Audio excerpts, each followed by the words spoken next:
चलिए साथियों, आज हम आपको एक कहानी सुनाते हैं, हाथी और चूहा की कहानी।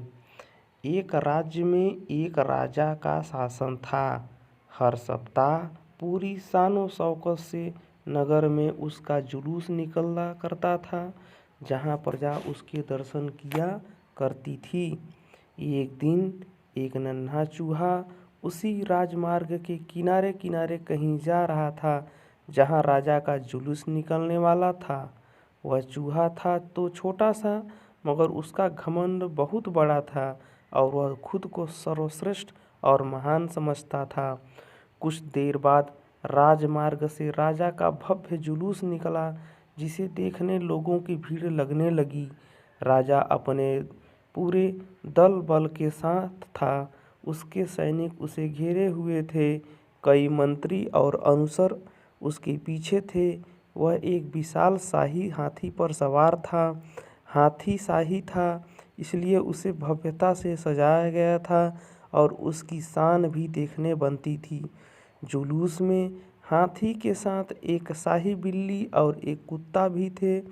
राजा का जुलूस देखने को उनकी उमड़ी भीड़ राजा के साथ साथ उसके शाही हाथी की भी प्रशंसा कर रही थी। यह सुनकर घमंडी चूहे को बहुत बुरा लगा। वह हाथी को गौर से देखने लगा, फिर सोचने लगा, इसमें ऐसी क्या खास बात है जो मुझ में नहीं है। मैं भी उस जैसा हूँ। मेरे पास भी 2 आँखें, 2 कान, 1 नाक और 4 पैर हैं। फिर उसकी इतनी प्रशंसा क्यों? उसके विशाल शरीर के कारण, लंबी सूंड के कारण, छोटी छोटी आँखों के कारण या झुर्रीदार चमड़ी के कारण? किस कारण? एक बार तुम लोग मुझे देख लो, उस हाथी को भूल जाओगे। मैं हाथी से ज़्यादा महान हूँ।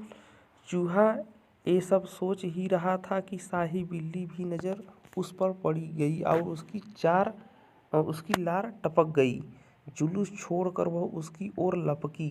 फिर क्या था? चूहा अपनी सारी महानता भूलकर दुम दबाकर भागते भागते वह हाथी के सामने आ गया। आगे बढ़ते ही हाथी ने उस पिद्दी से चूहे को देखा तब तक नहीं और विशाल पैठ उठा लिया। उसके पैर के नीचे कुचलने ही वाला था, मगर किसी तरह उसने खुद को बचाया। वहाँ से बचा तो खतरनाक कुत्ता सामने था, जो उसे देखकर गुर्राया। चूहा पूरी जान लगाकर वहाँ से भागा और राजमार्ग के किनारे स्थित एक छेद में घुस गया। उसका सारा घमंड उतर चुका था। उसे समझ आ चुका था कि वह इतना भी श्रेष्ठ और महान नहीं। सीख क्या मिलती है साथियों इस कहानी से? हमें किसी से मात्र रूप रंग की समानता हमें महान नहीं बनाती है। महान हमारे गुण और कार्य बनाते हैं। साथियों, इसी तरीक़ों का वीडियो देखने के लिए और कहानी को सुनने के लिए हमारे चैनल को आप ज़रूर सब्सक्राइब कर लीजिए। नीचे बेल आइकन की घंटी पे उसको भी आप प्रेस कर लीजिएगा। चलिए मिलते हैं अगले नए कहानी के साथ। तब तक के लिए धन्यवाद।